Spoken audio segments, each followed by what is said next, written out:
Welcome to the Southern U Podcast, brought to you by Darden Archery on the OKest Podcast Network, with your co-host, Matt Brock, Jeremy Ferguson, and Taylor McMurtry.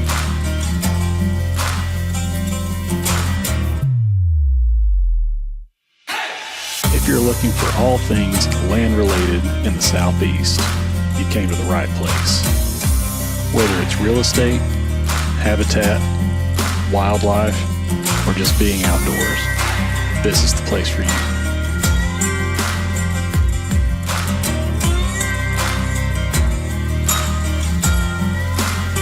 Welcome to the Southern U.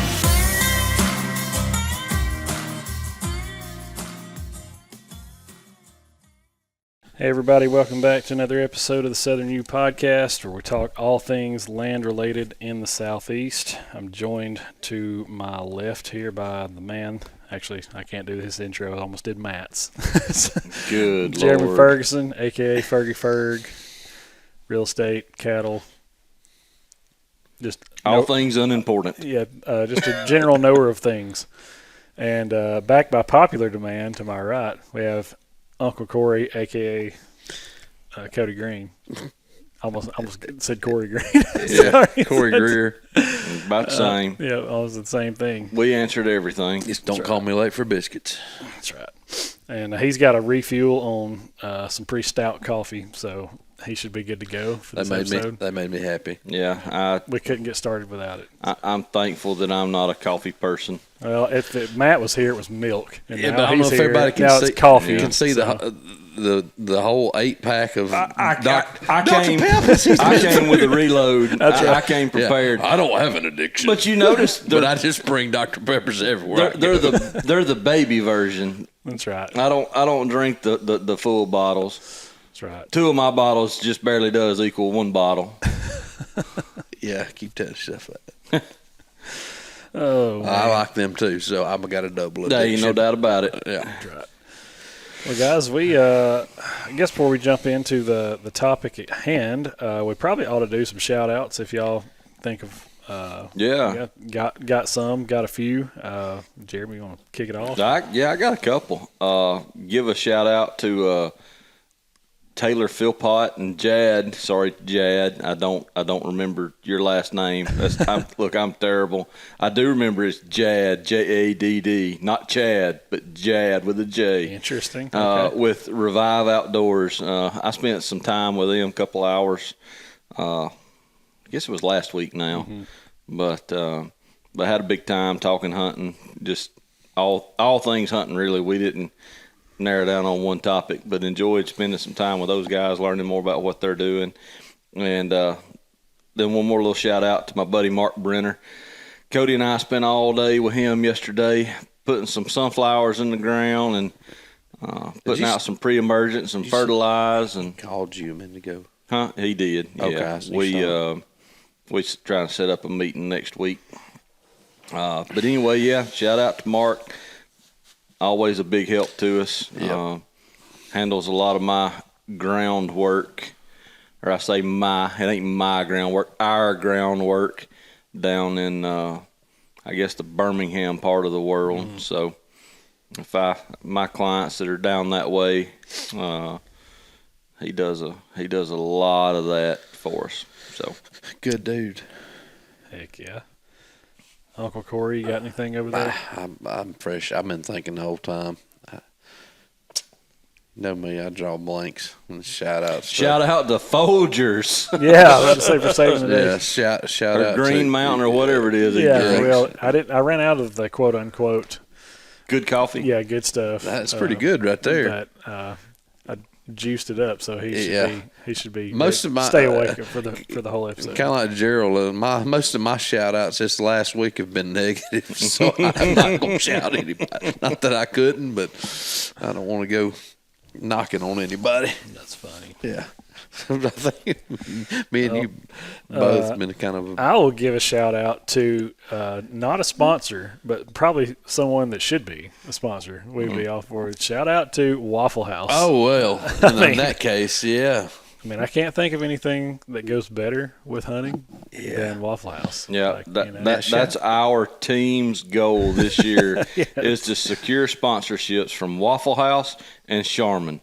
That's right. Yeah. I said dude wipes, but Dude wipes will work. Hey, you just got to be prepared when you're in the woods. Dude wipes. There's no doubt about that. Yeah, got to have that striking paper when you're in the woods. Yep. Yeah. Which it sounds like Matt did not earlier this week. Yeah, and if you don't know, y'all, Matt sent us a little text and informed us that the little hairs on red oak leaves will inflame thy rectum.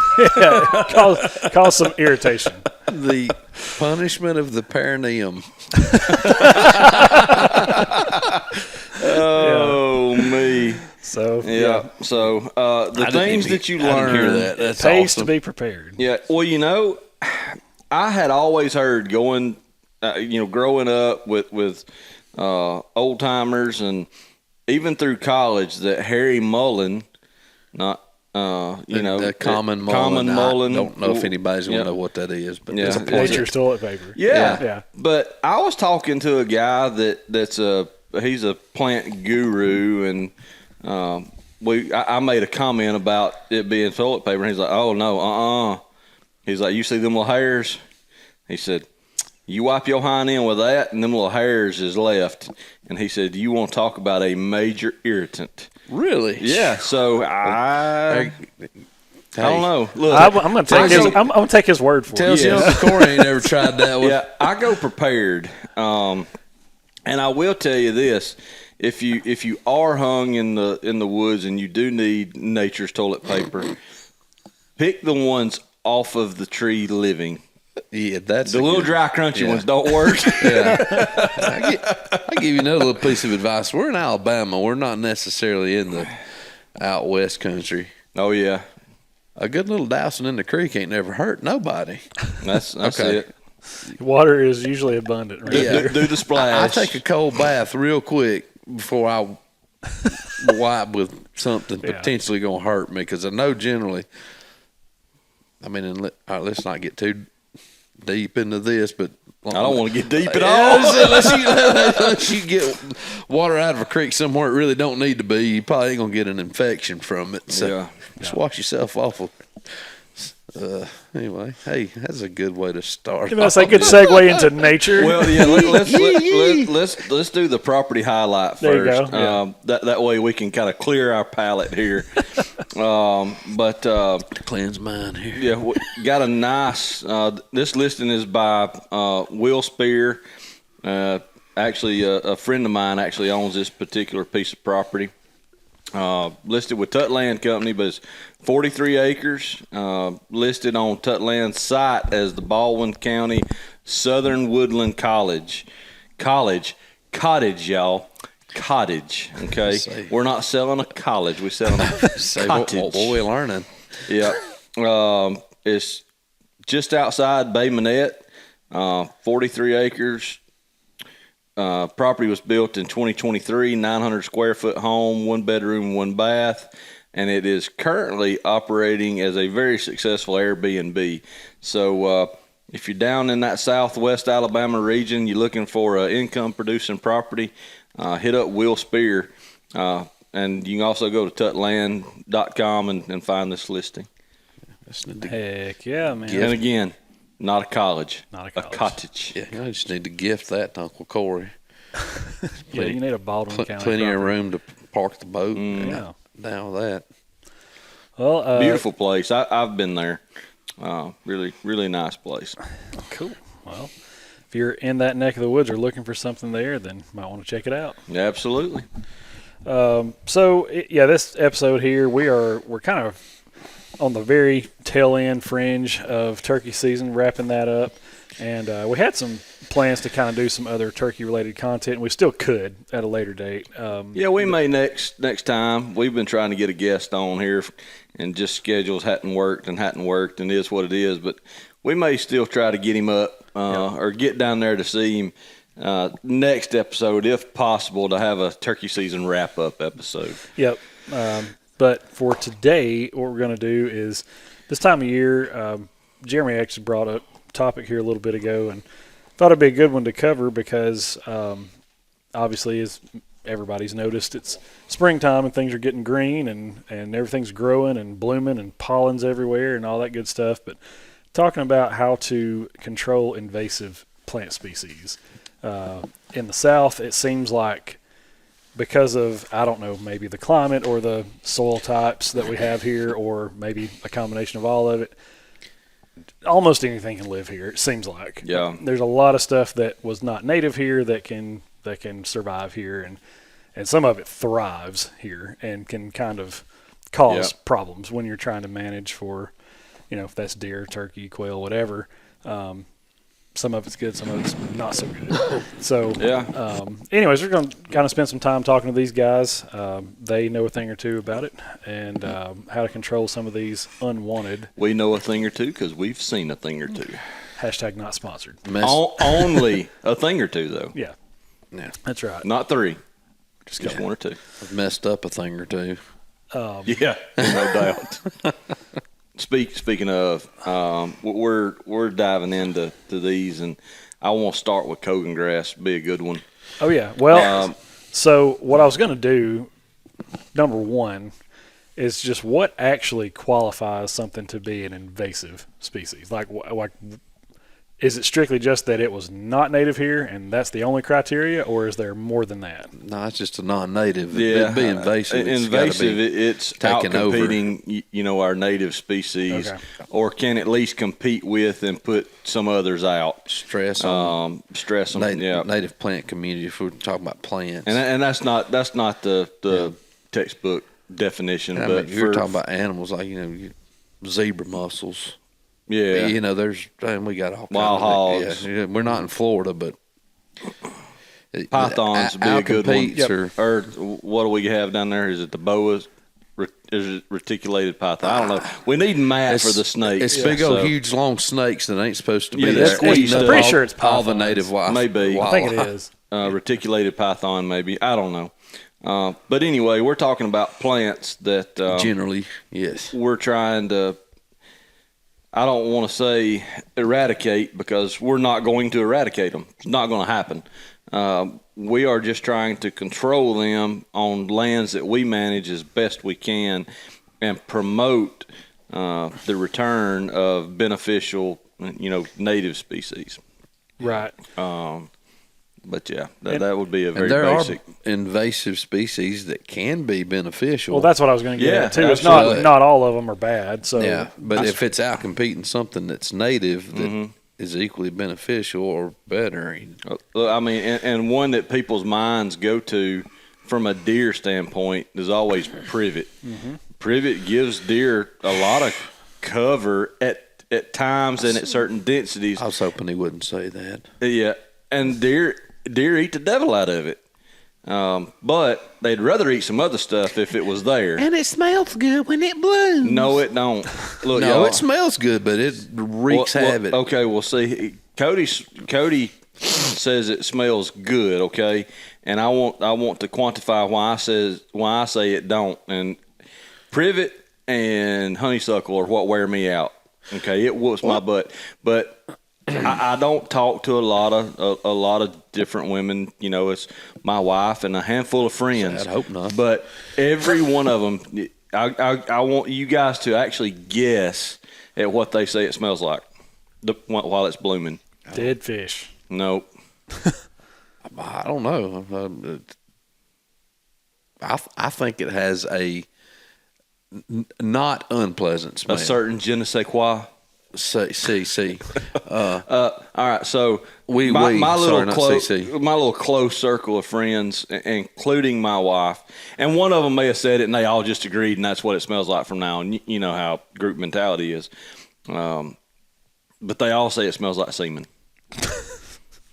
I wasn't going there. Hey, I wasn't seeing that one coming. No, me either. Okay, well, I guess I don't know any of these women, but. Or maybe I do. I don't. But Lord help. You know some of them. Yeah. I was like, really? See, 'Cause I never made that parallel. I mean, no. everybody. And look, these podcasts go off the rail Let's go fast. ahead off the record here, and let's just put this out here. Uncle Corey had COVID twice. The first time I lost 100%, and I've got back about 20, maybe to 30% of my. I can't smell. I could smell. And that's not like my truck yesterday. Feel bad for me thing. It's just the way it is. I can't smell coffee cooking in the pot. We hopped in the truck yesterday to go down and plan all that and crank the truck and go to move it, and it says low coolant. And I'm like, crap.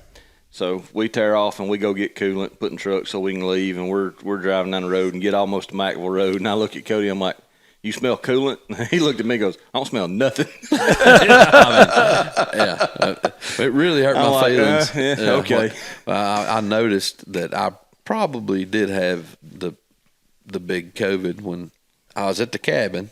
Yeah, you were. And when I found out that I have it, and he homesteaded the cabin for about 45 days. Yeah, well, it's back then. It's like you gonna die if you get around anybody. So I was already there, but I think that was before I got that Keurig machine, and I think we just had a regular coffee pot, and I had that thing set to go off at like 4 because I wasn't sick enough to not go hunting while I was there, and I'd woke up too sick to work.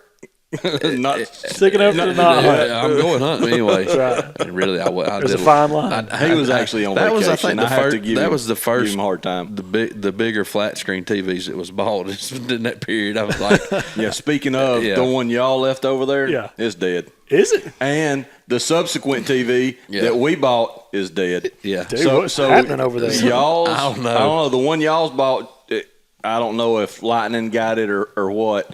But it just, does the little flicker. God, what is it? The Shining? Was that what it was in? Or oh yeah, I know what you're talking about. But anyway, and then the other one, we showed up over there. I don't know, just during deer season toward the end, and deer heads are laying in the floor. TV's got busted screen laying in the floor. So I don't know. Obviously deer heads fell out of the wall, but I don't know why. Small earthquake. I don't know. But just everything was laying in the floor. Yeah. With a busted TV. So what did Uncle Corey do? Go get another one. Let's go to Wally World immediately. Oh, we've got accustomed to it now. It's like now it sits in the floor. It can't fall. But back to my point, I was laying in bed, and I don't know if it was right around the time I needed to get up, and my whole life, the coffee pot going off since we came up with coffee pots that would go off like alarm clocks. Percolators. That's what wakes me up was when that coffee pot kicks in. And I was like, I ain't smelled the coffee pot go off, and I looked at my phone. It was time to get up. And I was like, it was 10 a.m. I walked in there in the kitchen, and I'm like, no, the coffee pot's about half full, and it's making. And I was like, wait a minute. And I stuck my nose in that. And, I'm talking about my face in it, nothing. I will say the only good thing that came from getting COVID about that time is if I had young, like little kids. And I know where this is going. You can't smell a dirty diaper.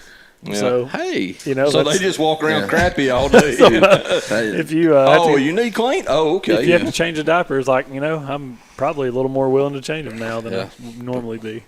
Mary lost her sense of smell for a little bit, but I tell you, hers is unbelievable. I hear that women typically have a little better sense of smell than men, but I think she could be employed by there's no perfume factory. If drug task force. Yeah, she smells stuff that I don't begin. You could put a GPS collar on your wife, and she would outdo most any dog tracking deer. That son gun can smell. You hear me? It's wild. And apparently her grandmother was the same way. Huh. But yeah, she can. She's not a masterful cook. She can cook, but I cook well, and I do. I cook well, and you agree. You cook pretty good. But she can smell ingredients in something that's cooked. Yeah. And I don't mean garlic. Right. You know, she's like, does that have such and such? I'm like, I mean, it's 10 pounds of whatever I've cooked, and it's got half a teaspoon. Yeah. How do you know that? As somebody So that I smell loves it. to cook, I wish I had that, but at the same time, I'm glad I don't. Yeah. They can smell it.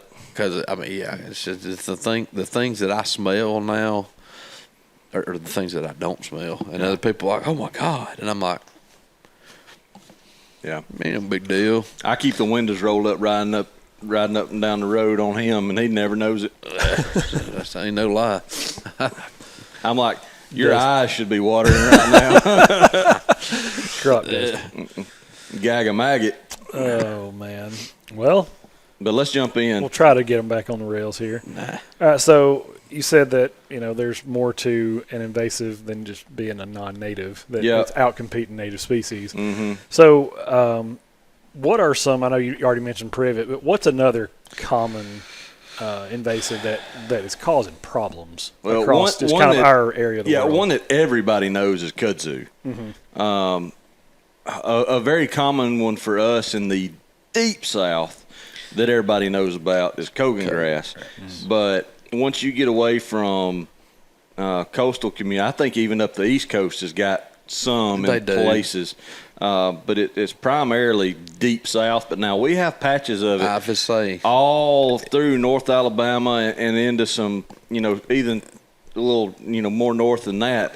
But it's we're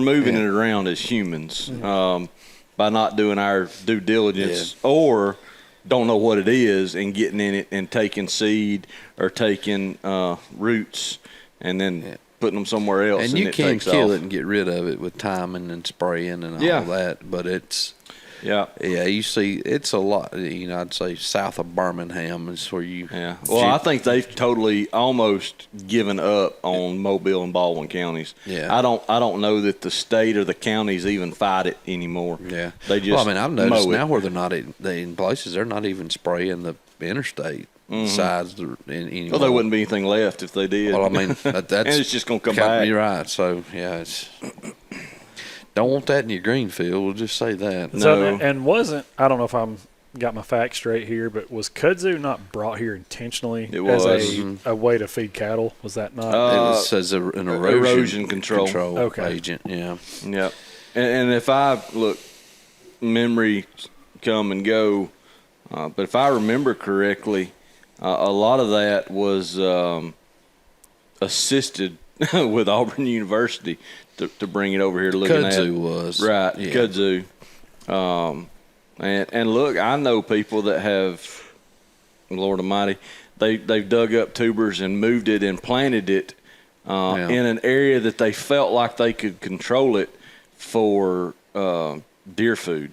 Mm-hmm. Yeah. Now I'm totally against it, but the last I knew of that particular track, he had kept it right in about a 10-acre spot and just kept it burned off and sprayed so that it didn't get in anything else. Mm-hmm. But if he ever sells it, that's another landowner may not take that kind of care of it. I mean, it's I would nuke it if it was on my place. Yeah, or actually, it is on my place, and I'm currently nuking it. You got to nuke it several times. Yeah. But yeah, hey, that's great. You want to do it? But what happens when you're gone, man? I mean, it's I don't know. This stuff like that is, which Jeremy, that drives me insane. Invasive species and the fact that people do stupid stuff like that. And y'all dealt a lot. Texas. He already knows. My arch nemesis on this planet, I guess maybe not. I hate it worse than mosquitoes. It's privet. I have just got a dadgum bloodlust in my soul. I hate it. I hate it. It just, there's something that I told somebody one time, I'd take a full-time job for the rest of my life if it paid good enough, just hacking and squirting privet anywhere on anybody's property or spraying it with herbicide. You're going to get a lot of messages. Yeah, I'm about to say, he's for hire, guys. I hate privet. Mulch it, whatever you got to do, get rid of it. Yeah, it ain't. worth of. So the big ones really that we fight doing what we do in wildlife management, by and large, is going to be privet, Kogan grass, and kudzu, and then sprinkle in, depending on where you are and what, who's been on the property, is Sericea lespedeza. That's probably the 4 biggest that we fight. Now, we also in food plots deal with stuff like Johnson grass and other non-natives that we would consider an invasive species, but the general public doesn't consider them invasive because we are using them as cultivars to do something specific, by and large, feed cattle. Yeah, ryegrass and Bermuda grass comes in a pretty close second to privet for me. It is ryegrass from a wildlife standpoint, it is absolutely useless. Yeah, are you saying because it does not provide them with any kind of adequate nutrition? And it's so hard to get rid of. Okay. And there's no nutritional value. I mean, let's just say Bermuda grass. Okay, we plant that here in your yard, your pasture. Hay fields are really useless for almost all wildlife. Yeah, they're no good. And the crazy thing, and it's kind of funny. Because I tell my dad this all the time, that we deal with Bermuda grass in the wildlife setting, and we do everything we can to kill it. And on his farm, we've got several Bermuda fields that we try to take really, really good care of, and on occasion struggle. But there's different varieties of Bermuda grass. One that used to be popular in this part of the world is coastal Bermuda. And for some reason, it doesn't do well here long term. We've finally let our coastal Bermuda just peter out, and a lot of the other farmers around here have, and replaced it with different varieties. But I kid people, you try to grow it out here in your yard, and you spend thousands and thousands and thousands of dollars trying to get your yard looking good. And we go out there and we will nuke a place trying to kill life itself. And the one thing that comes back is Bermuda grass. I mean, which this was in Texas, but down there, which you got a whole different world down there, like everywhere else. Depends on where you are, but they got KR blue stem, they got buffalo grass, they got a whole different list of invasive grasses and species and stuff out there that we dealt with. But still, out there, guess what? Bermuda grass. It would take over places, and you'd be like, oh well, it's nothing but droughts out there. You don't have to worry about that. But I'm telling you something, it wouldn't die. It would go dormant just like the winter time. And that's I talked with some of the agronomists and stuff down there that were more knowledgeable than me by far, and they said that it had adapted to that down there, and I can't remember what exact cultivar it was, but I mean, I'm talking about getting 3-weight clethodim, 15 ounces acre, and having to spray it clethodim, Roundup, clethodim, discus. I'm talking just to try to get which down there I was running irrigation, and just trying to keep it, to kill it in a field to where I could grow sunflowers or whatever, sesame for dove. And that stuff down there that's the hardest thing I've ever tried to kill in my life, hands down, was the Bermuda down there in South Texas. You can, all the other invasives, you could whack them as long as you hit them again with, before seed and all that. It was still tough. But Bermuda. And there's a lot of other ones that cause issues all across the country. I'm just talking about the ones that stick in my craw that I've dealt with. And I'm sorry, but So with those, does the method of control on those things just depend on? Depends on what they are. Access or time of year, or because I know all of the above. The species type. Like privet. A lot of people work their end off on trying to control privet, and privet's actually very easy to control if you've got access to it. And and that's a late winter. Now it can't be these 0 degree days because it's an evergreen, and it will actually defoliate in extreme cold. But if you can catch it in the late winter time when it's not that cold and before it's actively growing and spray it, I mean, you can spray it with a non-selective like glyphosate, or you can mix 2,4-D, or you can just hit it with 2,4-D. I mean, there's a variety of herbicides that you can broadcast over the top of privet. If you do that late winter, you smoke it. But the problem is you've got to have access to it. And now with drones the way they are and pilots the way they can fly these things, now you've actually got another tool in your tool belt that if the canopy is open enough and the trees are sparse enough, you can fly and broadcast over the top of those things with drones. But a lot of times you're limited on how you can access it, and you're doing it either by hand or by skidder. Yeah. In the wintertime, before everything else blooms out and gets leaves on it, or you'll kill everything. That's right. Yep, that's why I say late winter. Yeah. And for us, I mean in December through February. Yeah, that'd be good. Now, if you're further south than us, in the deep south, if you get into mid-late February, you're starting to have some species green up, especially like this year. Yeah. I mean, my gosh, turkeys were breeding in February this year. Yeah. Argue with me and I'll show you proof. Yeah. But anyway, they're in groups of 16 gobblers everywhere we're hunting right now. So, but that's a real easy way to control privet, and it's not all that work intensive. I mean, honestly. Yeah, I would say the sun has shined really well on privet control in the last 10 years or so. Yeah, I think they did some research. I'm feeling a lot better about it. Yeah, I think they.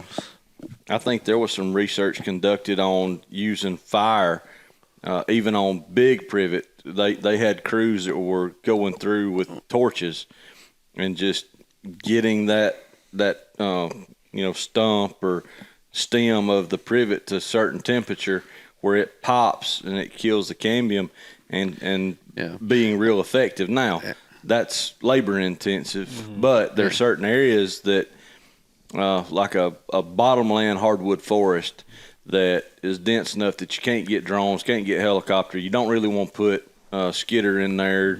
And burning is almost not an option because it's bottomland. It's always wet and always humid.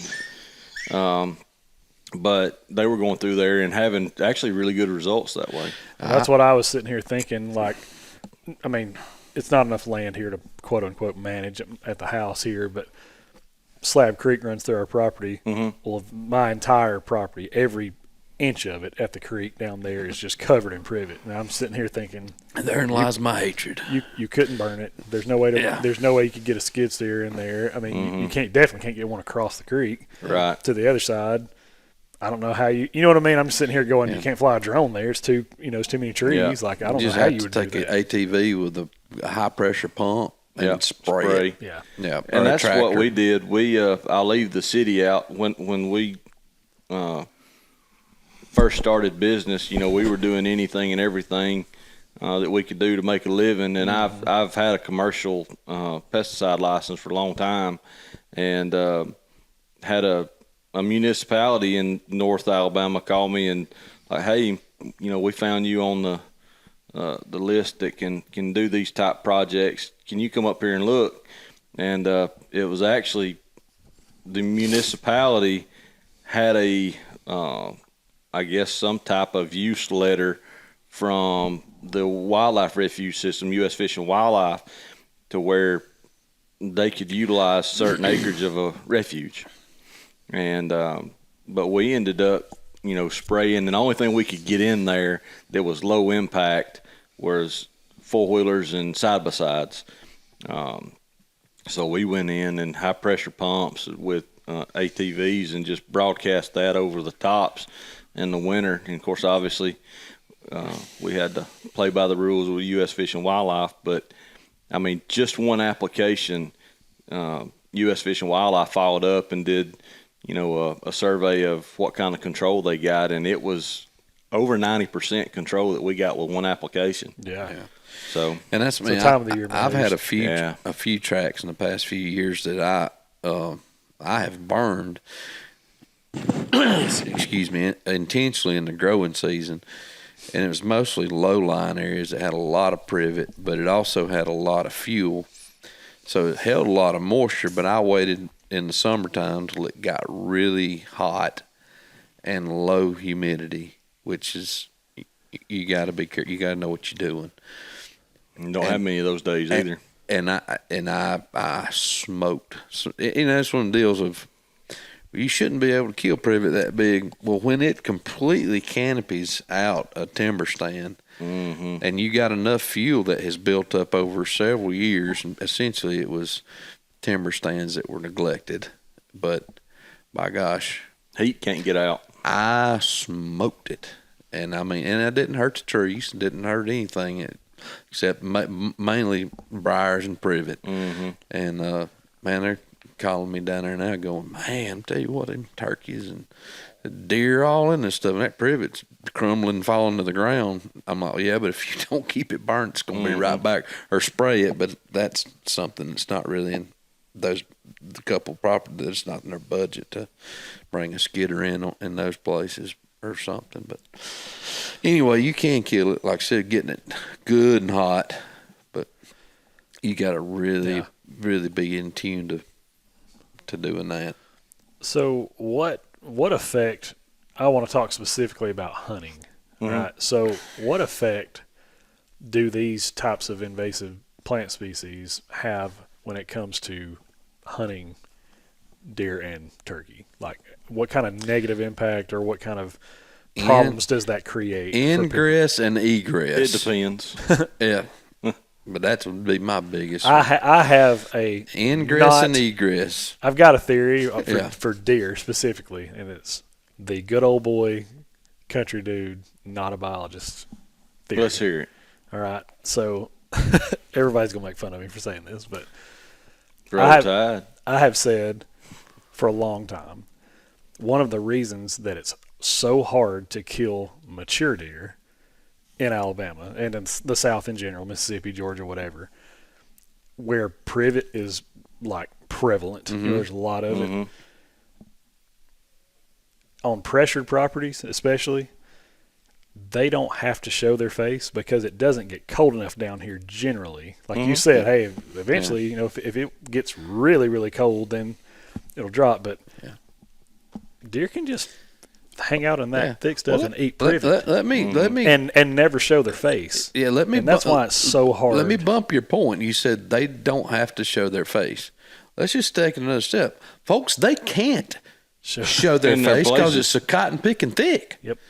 I mean, and that is why there are a lot of good old deer in a lot of places in Alabama.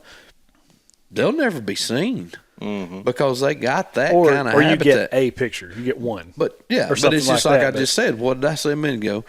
Ingress and egress. And I'm not talking about the deer. I'm talking about being able to get in and out of properties to hunt and see. I mean, it's just...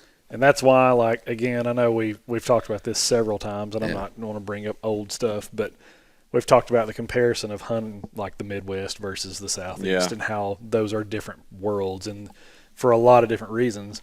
But that's one of them. Like, if you've got some kind of a lush green food source all the time in Iowa, and everything is, frozen solid, like, well, your only chance to go and eat something that's not frozen solid is during daylight hours where it might get have a tendency to thaw something out. It doesn't get that cold here. Yeah. And so there's stuff here plenty for them to eat. They don't have to come out there and stand in front of you on a food plot. And let's not be mistaken here. Privet's not really a really highly nutritional species. No, they just eat it. But they will browse the fire out of it. But once, here's the deal. Privet, we think about choking out edge habitat. We think about choking out riparian areas. We think about it. privet will get enormous. Oh, yeah. And it will create a canopy underneath. And y'all talking about eating it. It can get to the point where it's just like a pine timber stand. It's too thick. It shades everything out. Nothing will grow under it. Mm-hmm. And I mean, that's what I'm saying. There's nothing about that plant that I like from a wildlife standpoint. And it provides. It don't even make good wood to cook with. Yeah, I mean, you couldn't make a turkey call out of it. I mean, if you tried, I mean, it's useless. Get out of here. Balsa wood. I mean, I can make one of the little wood airplanes out of it. But I mean, for real though, I mean, it's not to get too deep in the hunting. I know we wanted to get on that segment, but boy, let's go down that mountain if you wanted to. Well, I mean, the deer, like directly, that it has saved their lives between me and some of my friends, my brother. I mean, I'm talking about Kyle almost had a doggone hammer dead with his recurve. He couldn't get a shot. He was walking through privet. One of the 2 deer in the state of Alabama that I have rattled up and shot and killed. And I'm talking about sure enough, hammer down, sun gun come in like Texas, fixing to kill the world. It was down there in Auburn on that lady's farm that let me hunt, where I took care of her horses and bush hogged and stuff. And I mean, I rattled that son of a gun up. I was in a poplar about 30 feet high above a drain that was nothing but privet. And this son of a gun came. I couldn't see him till he was right under me. And Jeremy knows that pretty good 815, 128 point. And he literally was 3 steps from the bottom of the tree I was on. And I had, cut me a hole where I could get my climber up through it. And this deer is grunting and looking. And I finally got a hole. I seen it at the side of his rack. I was like, I was in college. I was like, dude, that's a good one. And, and I had my rifle. It was in January. And I had one hole. Finally, he got his neck in the hole. And I shot that deer right below the ear. And the whole time I'm like, I'm never going to be able to mount this deer. I just ruined it. But I had to kill it. I mean, I just rattled in a giant in the state of Alabama. I killed the deer, and somehow I put that 30-06 right at the corner of its jaw. The bullet expanded, and you couldn't even tell it had been shot on the other side. But anyway, yeah, you're hunting in a forest of I can't see if so I don't know. From a hunt, but that's my theory. I don't know if it makes any sense. Oh, it makes perfect sense to me. Yeah, no, privet sucks. I hate it. Hashtag privet sucks. Yep. And some of these other species, they, like Kogan grass, for example, it will take over an understory in a hurry if you don't know it's there, or if you just take a mindset that it's not going to hurt anything, because it is highly competitive. Its rhizomes are like dang little needles, so it can actually pierce roots of other plants and kill them and utilize the nutrients that those plants could have been using and the moisture too. So it just creates a carpet, and then it burns extremely hot when you burn it. So that in turn, can kill the timber itself, or you can get a fire so hot that it, kills what's on the top layer, you seed bank there, kills the seeds or whatever. And so it's just a nightmare. You have to either disc Kogan grass to death, or you got to spray it. And I remember if you guys check out on Instagram, the Blue Finger Chronicles. Yep. Matt talked a little bit about the Kogan grass when we were in Greene County. Yeah. One of those, I think. And those little, what'd you call them? The little rhizomes. There you go. Yeah. They'll pop a tire too. Oh, they're sharp, son. They'll mess up a ATV or a. But funny story. We were when I worked for timber company years ago. We had a guy that he did a lot of our Kogan grass spraying amongst a whole lot of other stuff, but he was our primary Kogan grass sprayer. And Bill was an older gentleman. He had been to Vietnam, and landmine blew up beside him, and so he couldn't hear squat. I mean, couldn't hardly hear nothing. He's reading your lips when you're talking. And so we gave him the prescription of the herbicides to use on the Kogan grass. And, you got it, Bill? Yeah, got it. And he carries off, and he treats Kogan grass for a year. And the next year, we go start doing Kogan grass control again. And he's like, same prescription, same chemicals. Well, let's see what you got. We've learned a little bit here and there. This is a good reminder for everybody to check your prescriptions twice before you use them. Gun was using 248 ounces of active ingredient per acre. So it was like What? 20 times worker protection standard, or worker safety standard. So the Kogan grass was controlled, is what you're saying.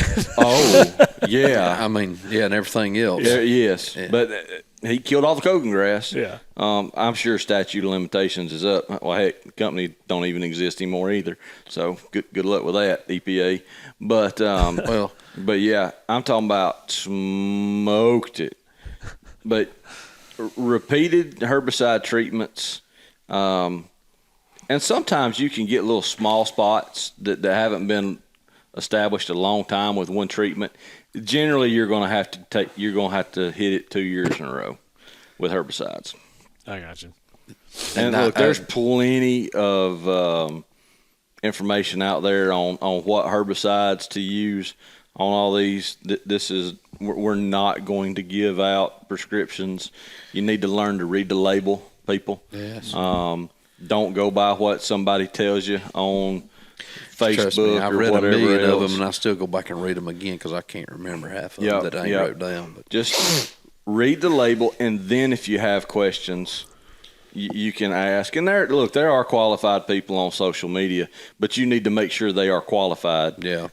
And really, the go-to place would be your county extension agent. Yeah. They're going to have great information on at least herbicides. a local agronomist that works for somebody that deals with that type thing, and they generally in your area have a endless knowledge of these type things when it comes to controlling stuff. And nothing against salesmen at box stores or co-ops or whatever. There are some folks there with backgrounds in herbicide and fertilizer and things like that. If they consult the label and they give you some information, that's probably pretty good to follow. But just because somebody at the counter says, "Oh yeah, Fred from so and so uses this and said it works great," do better research than that. Right. Yeah. And that don't mean being said sound arrogant. It's the truth. No, we read the label yesterday. Yeah, I mean it's true. Like I've gotten so much bad information in the past, and just thankfully never done anything real stupid. But I mean, just had the wherewithal to read the label or research it some, and like, whoa, that is way off, and then kind of backtracked and talked to the people, and they were like, well, that's what I was doing and having. Well, yeah, you were having success with it because you were using 6 times as much. And a lot of these people that they're catching on real fast because some of it's $1,000 a gallon to buy the herbicide, so you definitely don't want to be wasting it. That's right. It's like us yesterday. It's like anything else too. Like you can just. I got a million things to do. I'm in a hurry. I got to hurry up. Well, don't guess stuff at like that. I know when talked about the place at Cedar Mountain, smoking that field, because Yeah. you talking about the burn? No. Oh, you talking about spraying? We were making a herbicide application, and I had some contract labor help, and Got you. Okay. I gave him the prescription. I said, look, you're going to use 12 ounces, and it was verdict, 12 ounces of verdict. And then I gave him the number of gallons of water, GPA he was going to be spraying and all that. And he went and did it, and I was doing something else. And I got back to the shop, and there said an empty jug of verdict. And I'm like, shouldn't have used that much. This isn't right. Hey, and you're fired. So it was already, look, by the time I get there, it's already sprayed. Well, what was supposed to be 12 ounces per acre was 12 ounces per gallon of water. So needless to say, they didn't squat grow people. If in you that field. Don't understand it, ask. Yes, Lord, help. Call me. I mean, I get, like I said, it's amazing at the free information we give out. Oh, there ain't no doubt. And I mean, it's one of those things like, you know, hey, we do this for a living, but the sheer number of people that I run into, and not being ugly, I mean, it is, you know, it's not easy to do, but get somebody to, or at least get on the YouTube and do your research. Learn how to calibrate. There ain't two sprayers the same. And from season to season, the same sprayer, but calibrate your sprayers. Calibrate, check everything, because this stuff nowadays is expensive. Same with your drills and planters. You know, learn how to do that. Over time, it will save you a ton of money, a ton of heartache, a ton of stress because something didn't turn out the right way. And if you got the money, just pay us. We'll come do it. Or somebody on the Habitat Network. Well, you know, they'll take care of you. I don't think there's another topic that's centered around what we do that has more misconceptions than herbicides and how to use them.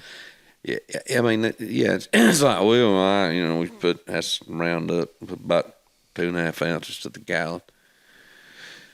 That's cute and everything if you're spraying around your house, but when you're out on a landscape level and you got a 300-gallon sprayer or something, you just put out a lot of herbicide. Yes. So that, I mean, and like I just said, it's a big math problem. Mm-hmm. It's not very easy to do, and it depends on how elaborate your type sprayer and system you have. They can get as fancy as, you know, some of these like row crop deals is like they got a whole computer system running them, and it can be, they just spurting on individual plants. Yeah, and it'll be right down to you know, a $25 sprayer you buy at Ace Hardware, you know, operated like this. Yeah. And by the way, I'm pumping and flopping the wand if you're not watching. But, you know, it just... Thought he was playing drums. You need to know about, it, you know, general, even on a small scale, what you're putting out. Yeah. And on a large scale, you better know what you're putting out, or... Well, one of the common misconceptions I hear about thousands of dollars about herbicides is like, man, the hotter the temperature is, the better. And I'm like, whoa, do you realize how many chemicals out there are volatile at anything above like 85 degrees, and they just kind of go poof in the air, and then they go way over yonder in the air column, and when you have a temperature inversion that night and you start getting some moisture in the air, it sits down on a soybean field, and guess what? Dead soybean field, 8 miles from where you just put out and Jim Bob goes, I didn't kill that, I was 10 miles over there. And you're like, well, do you really understand how this works? No. Alabama Department of Transportation kind of got in trouble for that several years ago. Really? Well, by gosh, when you get sued by somebody, you'll learn how it works. Because, I mean, that's one of the biggest things. Well, it was really big in Texas because where I was. Oh, yeah. I was having me some big times, boy. I mean, I was doing it too. It was 90 degrees when you woke up. I had me a budget, let me tell you. and I could do anything, grow anything, whatever. But also within a mile of any direction of where I was peanut fields. Yeah. And hey, I learned really, really fast. You better watch what you're doing and do it at the right times. Yeah, peanuts are very right sensitive. Humidity, right wind, and you better be a perfectionist at it. They're like soybeans. They are very yes, sensitive sir. to certain And I'm not classes of herbicides. I ain't talking about 20 acres. I'm talking about 2,000 acre fields of peanuts and potatoes and the stuff that they mainly grow down there. And it's just like, hey, you better. My first Rio was killed right outside of center pivot with potatoes. Taters. Yeah, it was. Sure was. And he was hollering for $1, honey boo boo. He was. Ow! He got shot because he was hollering too much. Yeah. That's the same place. Later, Brock lost his Benchmade. So. Oh yeah. There's a Benchmade laying there beside a cactus somewhere where Brock took a poo poo. And just over the ridge from where he tripled. Yeah. Yeah. Yeah. You know, like I tell everybody, you can't take Brock anywhere. Yeah. You get 2 turkeys, Brock. A day? A shot? Yeah. Per se. Hey, when he's not here, we get to rag on him. He can't protect himself. That's right. Yeah. I know something I was going to ask you guys too, because it made me think of when we were at the place in Coleman. Tony's. Yes. You had picked out a particular plant that was growing there and said, this is naturalized. It's not native. Yep. It's naturalized. So, and it's tremendous deer food. It's awesome. It is, yeah. All right. So explain what you mean by that when something has been naturalized. It's not a native. I mean, it's not naturally grown here. So what does that mean? It means it has kind of found a niche within our local plant communities and doesn't seem to outcompete or put another species really out. Okay. So it's an important pollinator. So it gets a stamp of approval to say this thing's okay. It's an accepted. Yeah, non-native. it's not something that purists are going to try to propagate and expand or plant or anything like that. But it is something for us as wildlife managers. Is we know it's there. It's a great food. It's not really negatively impacting us, so there's no need to really try to fight it because that's an expenditure that's not needed. Yeah. But you know, there are a wild number of species that are throughout the U.S. that are considered naturalized. That it's just accepted it's being there.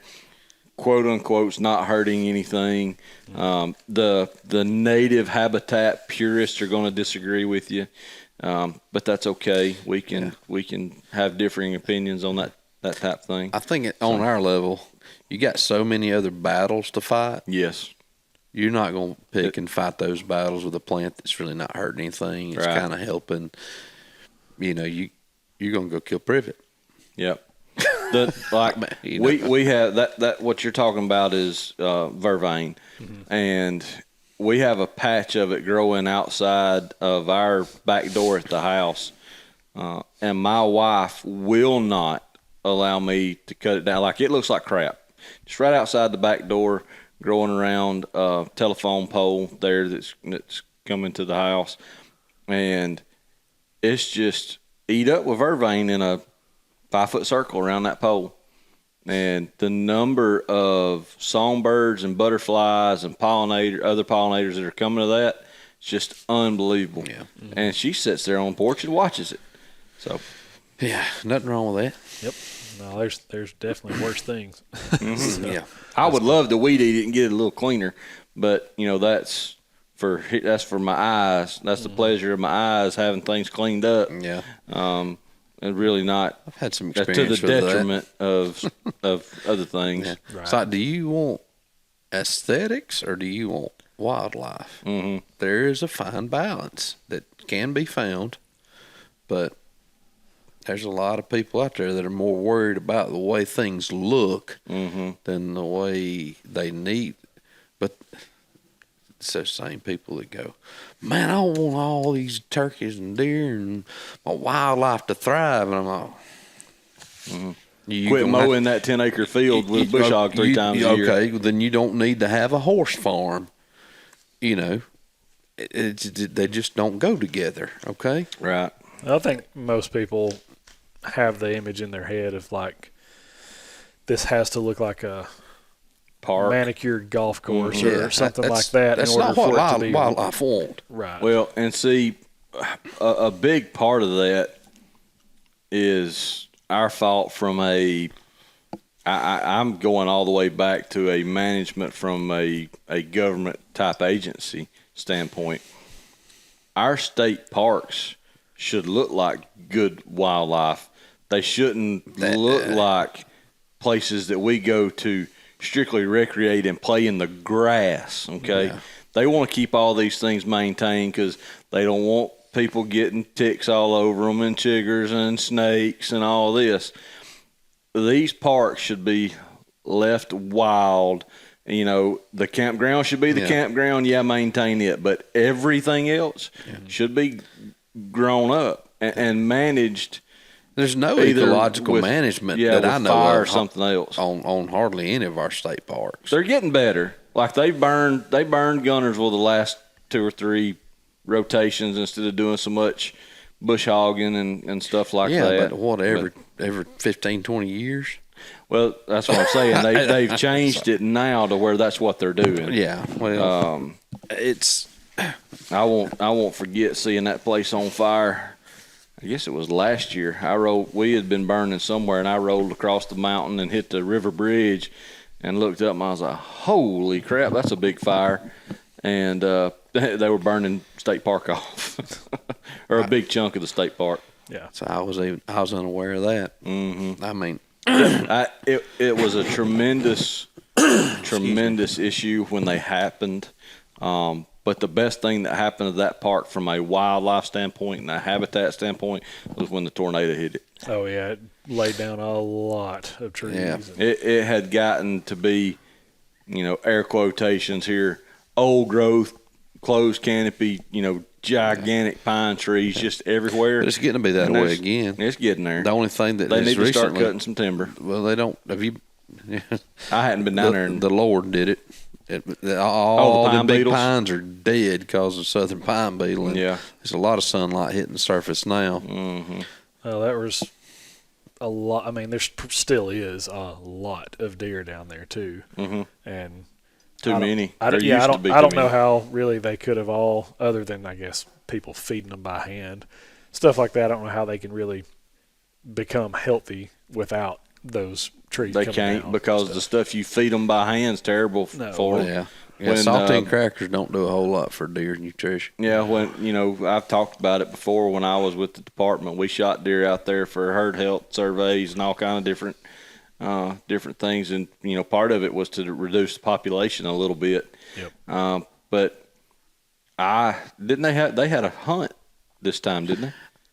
That's what I was told. Off the record, but on the record, yeah, I can confirm that they had a deer hunt in Gunnersville State Park this year. I know they did. I never heard about it. Don't know if it was who it was open to or whatever. Yeah, so that's kind of where I'm at. I was like, and the way it was portrayed to me, because just leave it to me to get into something. I see the game warden. It was an officer. It said law enforcement on his truck, pulled perpendicular to the road, and I don't. They Sounds like what we they used to told do. they told huh? So it sounds like what we used to do. They told me who it was, and I forget the officer's name. But I come around the curve, and he's not very far removed from that curve. I mean, he was just, and first off, I see this, my blood pressure shoots out the roof. I'm like, what is this goon doing? He's fixing to get T-boned by somebody that's not Uncle Corey coming through here, semi doing the speed limit. Somebody come down through here in a car running about 60, and he's fixing to Well, I get right past him, and I see a pretty good buck deer, and he's just coming along the edge of the woods, and he's kind of walking slow, and he just goes inside the woods there and stops. And I can't remember. I'd have to think of the process, but I went on up and met another vehicle or something, and they came out and they were slowing down, and I pulled in and it dawned. I said, well, he was looking for that deer. I was like, that's kind of unorthodox. Why would he be shining? I mean, it was a very. I'm not going to throw a number at it, but it was a big buck. And I was like, maybe it was hit by. I said it got hit by a car. Let me go back here. So I got parked there, and I walked back down the road with my flashlight, and I shined down the woods, and there's the deer standing there looking at me. And then another car stops up there talking to him. Well, they talk for a minute while I'm walking toward him, and then he backs up and leaves. Well, the two people that I wound up talking to, two ladies, and they're like, well, he's looking for a deer. I said, I know the deer's right there. I was like, it was hit by a car or something. She goes, oh, no, it's shot. I said, shot? She said, yeah, well, it was in the state park in the deer hunt they're having. I said, deer hunt? I'm like completely blindsided. And turns out somebody shot it with a bow and gut shot it. Well, my Uncle Corey instinct coming in, I'm like, well, I got a 380 or I got guns. I just need to go shoot this deer and be done with it. And call somebody. These two girls were with Alabama A&M biology students. I don't know exactly what it was. They said it was a learn hunt or something. A mentored hunt. It was a mentored hunt. Okay. But they had a whole big to do about it. And anyway, as far as I know, the deer got away. I never could get anybody there. Somebody else comes down the road, and they don't know who I am from Adam, and I'm like, yeah, your deer's standing right there. He laid down by a log. They said, well, we're going to come back in the morning and we're going to look for it. And I don't know if they ever found it. I don't know, but I told them, I said, I know the guy that owns the land back there. I don't know if he'd let you own it or not, but the way they were kind of approaching it was, we're going to get that deer in the morning. And I was like, better not on his property. I don't care who you are unless he says yes. But anyway, a long story. They did a deer hunt last year in there. I don't know how many they killed. I don't know anything about it. They take care of any invasives while they were there? Probably. People invasives. They were taking care of some, I saw. Yeah, they've actually been working on that kind of stuff. Where'd we get to, Tay? The only other thing I was going to ask is we talked about like nutrition and those types of things with how it affects wildlife populations, but what other problems do invasive species present? I guess, is it for turkeys, does that disrupt nesting habitat, brood habitat? Like, does that cause problems there? With deer, is that, like you said, hey, they'll eat privet. They don't necessarily, it's not their first choice. If there were other things out here growing instead of privet, they'd probably rather have that. Or, what other problems? Number one is it displaces our native species. And like, for example, Kogan grass, it destroys nesting habitat. It destroys foraging habitat, brood rearing habitat. I guess one could argue that it's pretty good fawn cover because it's thick, but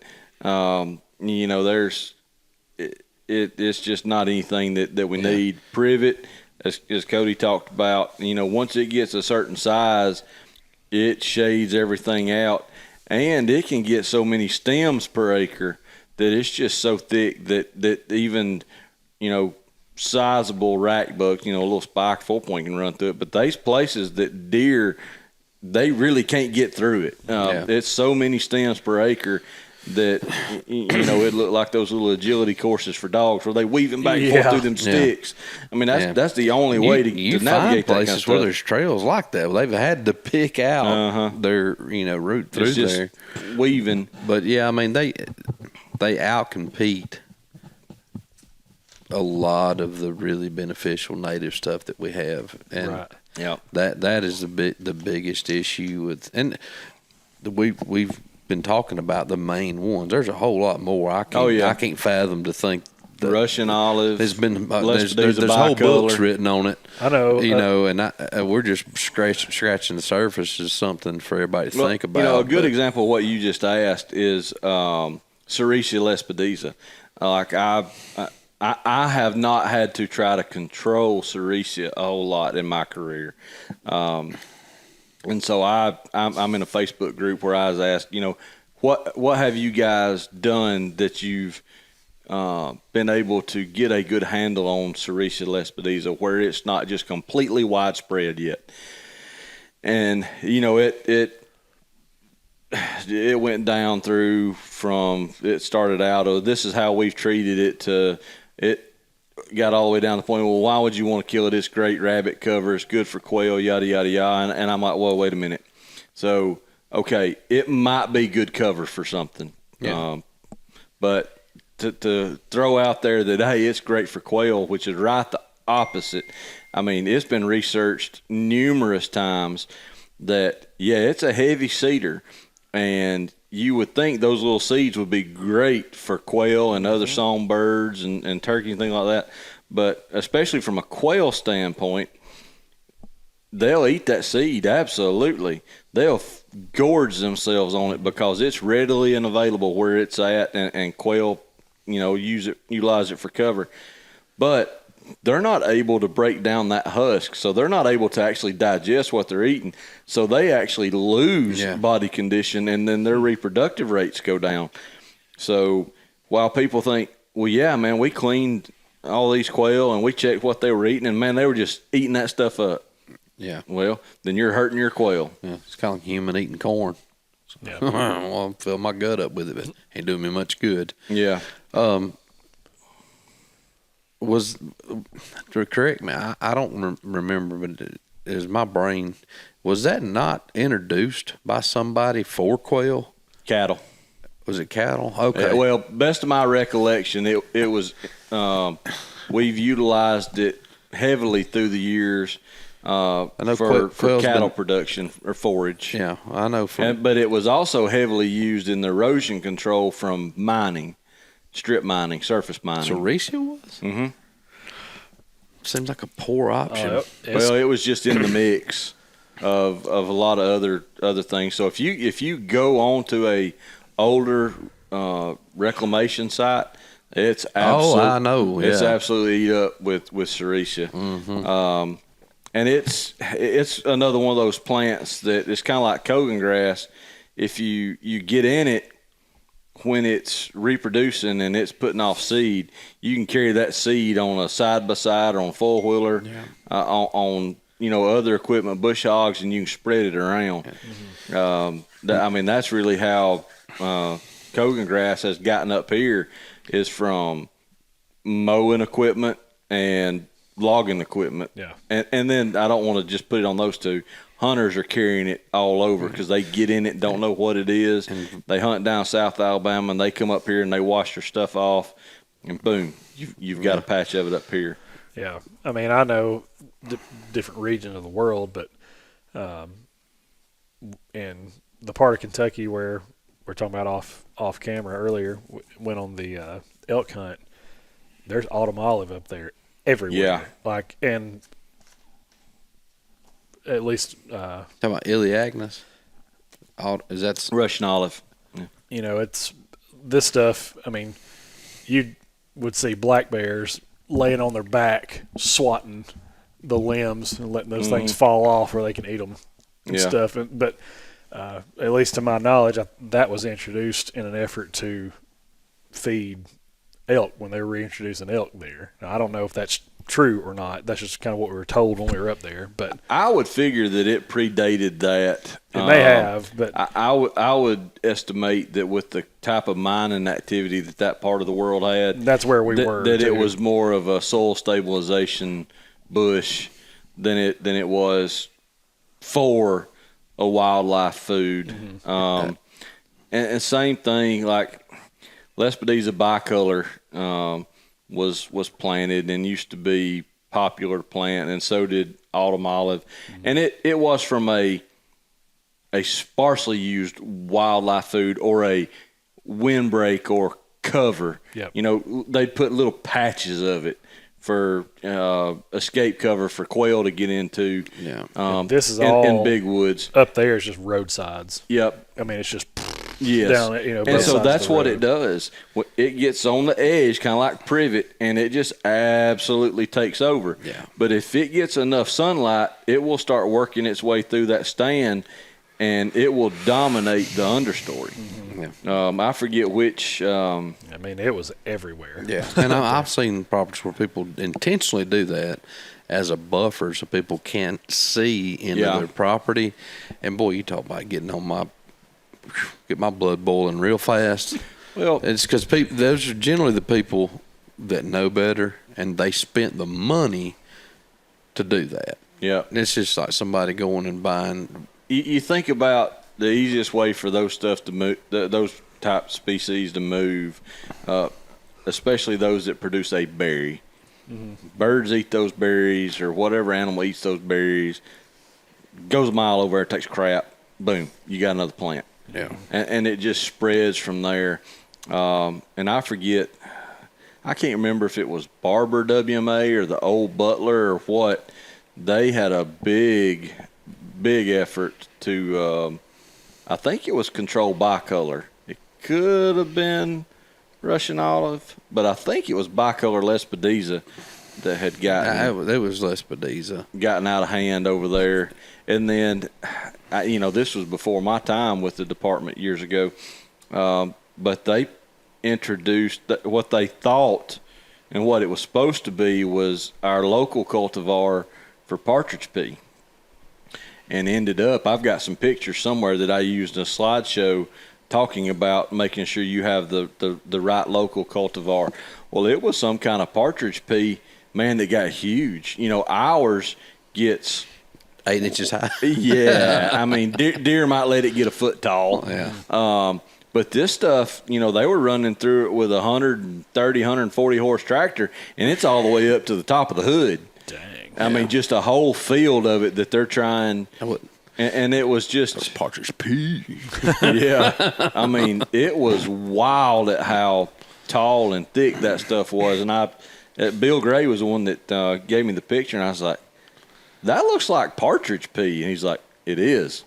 It's just not the right one. I was African partridge pea. Okay. He said, yeah. He said, somehow we got the wrong cultivar and got it established on the site. And he said, we spent tons of money and a lot of man hours and a couple of years fighting that stuff to get it knocked out and then get the right cultivar back. Mm-hmm. So all you guys that are into planting native species, make sure when you're consulting with these companies that you are getting your local cultivar, what should be there. Yeah. Or you could I'm gonna tell you something though. Royally screw up. That's not really easy to do. That's get finding a local a local native seed distributor that's trustworthy. Yeah. It's that's why Kyle Liebarger, I think, has made such a splash. Mm-hmm. One, he's just out there all the time, and for us, he doesn't make crazy videos because we understand a little more what he's talking about. But a lot of people look at it and go, "Man, this guy's just trying to be controversial, doing crazy stuff." Nah, I mean, maybe, but I don't see it that way. He's just really all in on the habitat, and trying to protect it. But he goes out and picks these local cultivars, and he's growing them, and now he's able to sell some of them, and he's working with other nurseries. I think it may be. I don't know. I don't want to speculate. I can't remember which big native seed group he's working with, but he's working with one of them, and has helped. He's helped source local cultivars from all over the Southeast. Yeah. I know Douglas King, the one we use in Texas, and I'm sure they have a lot of stuff that even overlaps here too. Yeah, it's a really good source out that way. Local cultivars, when you're establishing a plant, is very, very important. Yeah. Mm-hmm. Guys, we are about the 120 mark, so we'll probably call it here. That's not quite as good as the 420. No, it's not. Believe it or not, funny story, I was in Denver, Colorado on 420 one year. Could you breathe? Not outside, you couldn't. You had to stay indoors. I'd have walked I didn't even back to Gunners. I didn't even think about it, like never even crossed my mind. And my wife had conference while we were there, and so she was like at one of her sessions or something. And I was like, I'm gonna go downtown and find something to eat or whatever. And I go outside and like, what is happening? It's like, oh. Yeah, it's 420. Yeah, they should have. If they don't, they should have an event on 420 at Mile High Stadium and just call it "Get Mile High at Mile High." Yeah, man, you guys really fumbled the bag there, guys. That's like fumbled the bag. God, you really did. How is that not a thing? Yeah, boy, I'll tell you something about Uniontown, and we can leave it with that. I got while we're on the topic. That was 2004 or 5. It was my first or second semester at Auburn, I guess. I don't know if you remember. I drove to Sumter County, and I had killed a hoss of a turkey, and I want to say I killed it like on a Sunday morning, and I threw it in the bed of the truck in a bag or something and put some ice around it, and I was going to get back. Back then, we clicking and spinning the thing, guys, okay? And let's get some good pictures of it, as I didn't have anybody to take pictures of it, as I was hunting by myself. I pulled up to a red light, and I had the little red Z71, and I had him, with some of my bags and stuff, and propped up in there perfectly like this, so not to mess his feathers up and his feet. So he was standing up. Well, it's his feet and his tail fan was stuck up, and I had him mashed up in the corner so he couldn't flop around and mess his feathers up. But you could see the tips of his feathers and his toes sticking out of that bag. And I'm sitting, my radio, back then, radio on, windows down, only red light in Uniontown. That's it. And I'm sitting there, and I hear clock, clock, clip, clock, clip, clock, clip, clock, clip. And I'm like, what in the world? And, look, hey, I'm the farthest from the race. I was raised with African American people. I consider them family. But I'm sitting here, and I turn to my left, and a guy pulls up on a donkey with a lead rope, black guy, barefooted, wearing slacks and a button-down shirt, and he goes, "Hey, Mike, you get you a good turkey?" And I'm just like, "Hey, sir, how you today?" And he's like, "Man, I'm been to church. Man, look, you got a good bud in that sack." I said, "Yes, sir. Sure enough." I said, "He's a good one." He said, "Well, man, I'm sure proud for you." Light turns green. He's in the turning lane, and he just takes off, clump, clump, clump, clump, clump, clump, riding his donkey to the house. And I sat there laughing. I think nearly the light turned red again. I was just like, what in the crap did I just witness? Good old Uniontown. Uniontown, Alabama, but nice as he could be. Oh, yeah, good folk. Yeah. Good folk. Shout out to the Shack and old Dudley, if he's still down there. Yeah, we had some fun times down that way. Yeah, but that was the one and only I've ever seen. A guy pulled up to the red light on his donkey. A good place to leave it, I guess. Yeah. Well, guys, that'll wrap this one up. I was trying to think. As always, we appreciate you guys listening in. sorry, my brain is not wanting to work right now. And I apologize for people that actually looked that up. It's not good. Yeah. If you would, please like, share, follow, all the things. Tell somebody about us. One thing we haven't mentioned very much is if you guys listen to us on Spotify or watch on Spotify, you can do both.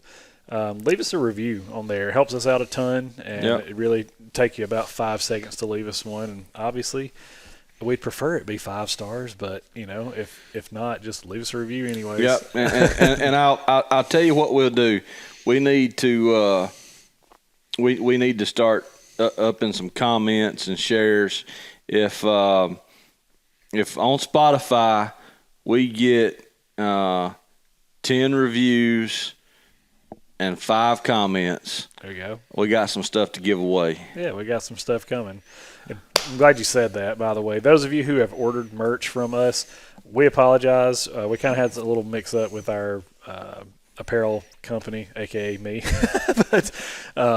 But we've got what stuff has been ordered. It should be coming in actually today, and we're going to get that stuff sent out as fast as we possibly can. I appreciate you being patient.